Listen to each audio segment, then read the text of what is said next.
Hi everyone, Happy New Year. This is Jessica Garcia with Brainstorming Women, and I have with me Dr. Susan Perkins with Pfeiffer Institute Reach, Marriage and Family Therapy Clinic.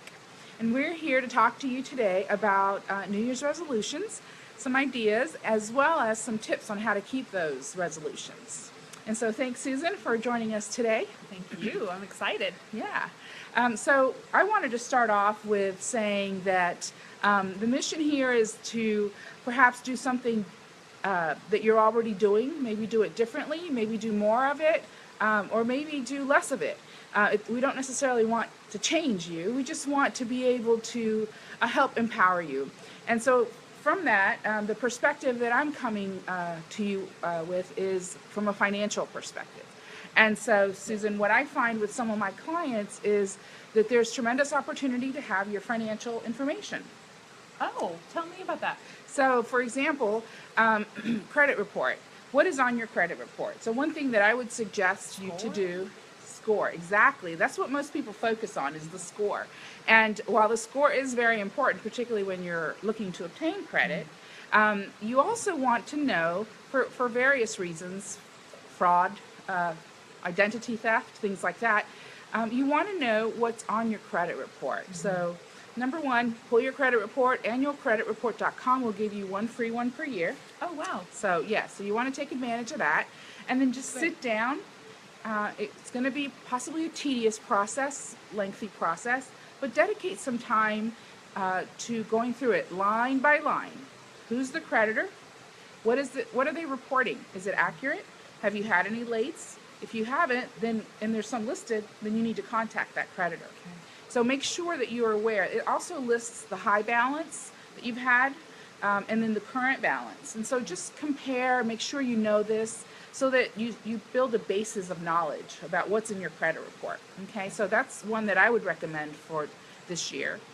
The other one that I would strongly suggest is getting together a list of what your assets are. And it's financial assets, of course, like checking accounts, savings accounts, investment accounts.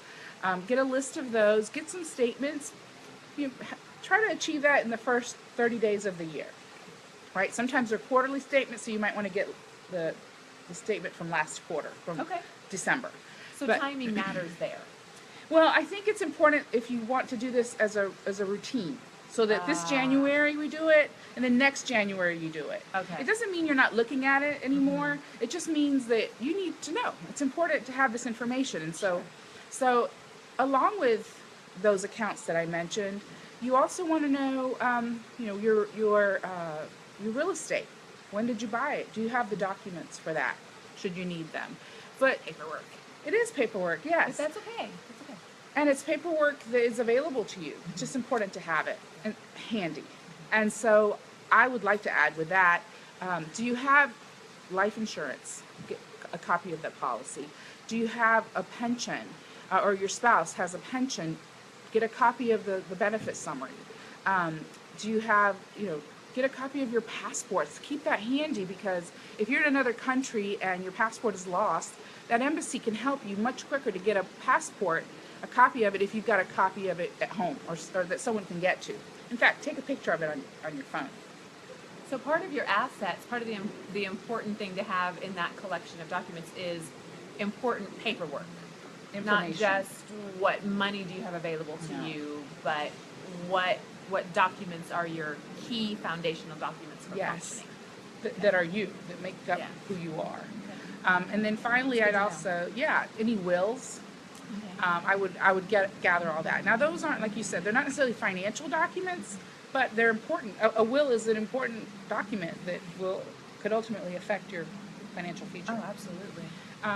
And then, Susan, the other piece that I would suggest would be the liabilities. So what do you owe? And we talked about the credit report, and that'll have it, but you also want to know, get a statement. So let's say the January statement, and make sure, what's the interest rate?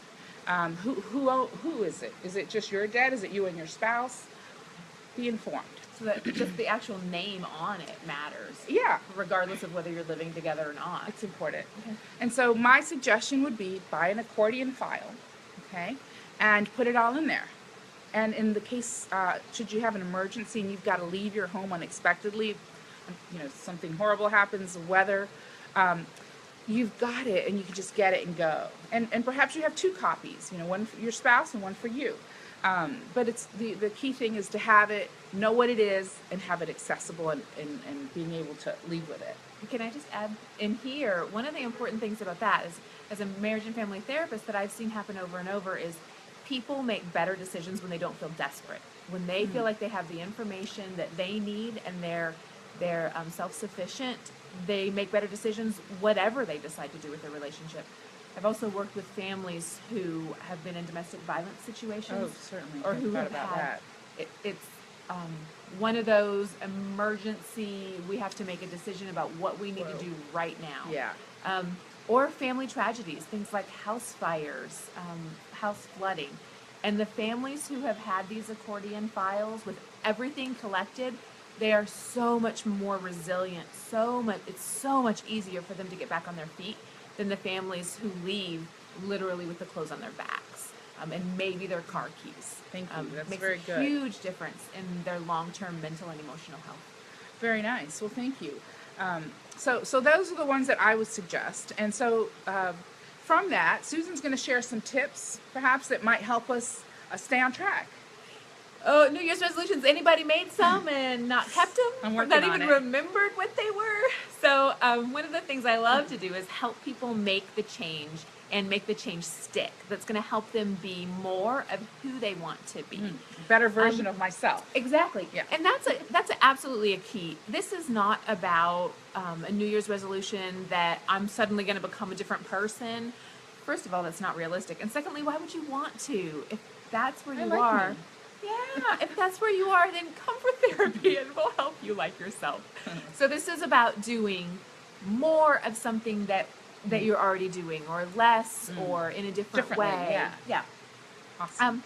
So keep that in mind always. Then here's some strategies to set yourself up for success. The first thing is focus on what you do want. Not what you don't want. Not what you don't want. So avoiding debt is not going to be as helpful as saving $75 a month or something along those lines, whatever it is for you.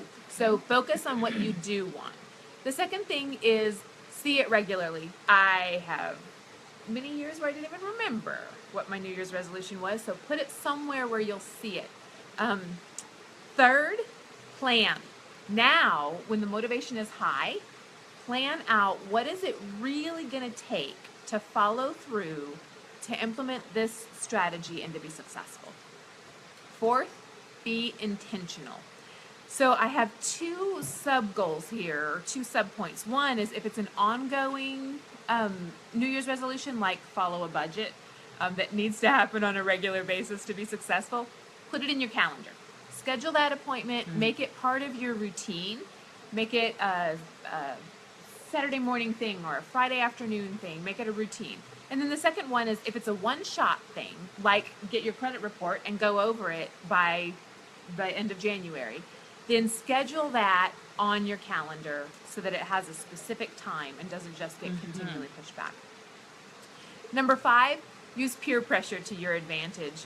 Research says over and over, we become like the people around us. So surround yourself with people that you want to be more like, people who are already doing these things. And then the final thing is maybe my favorite, and that's use rewards. I like this. You've emphasized this a couple of different times when we've talked. Rewards are so nice. Yeah. Because you deserve it. These are changes, and you're working hard. So use those rewards well. Excellent. Along those lines, yes, I love rewards. You're right. But I believe in earning them. Yeah. So the other thing I like to have when I've got some type of a goal that I want to accomplish, write it down, take a picture of it, and then I save it on my lock screen on my phone, so I have no choice but to see it when I'm going to unlock my phone. Different things work for different people. Or I put it on Outlook, and Monday morning, every Monday of the year pops up. Yep. Now I can dismiss it, but it's there. Sure. So just some tips that I like. And that's great. You're the one. It's not somebody nagging you. You're the one. Yeah. Who has decided to do these things, Mm-hmm. and those are strategies that can just help you to stay on track. To remember, change can be challenging. It can be challenging to shift gears. So what about? I love the block idea. Yeah. Oh, thank you. So these are all great ideas, but perhaps, what if you can't focus in on one or two or three like you suggested?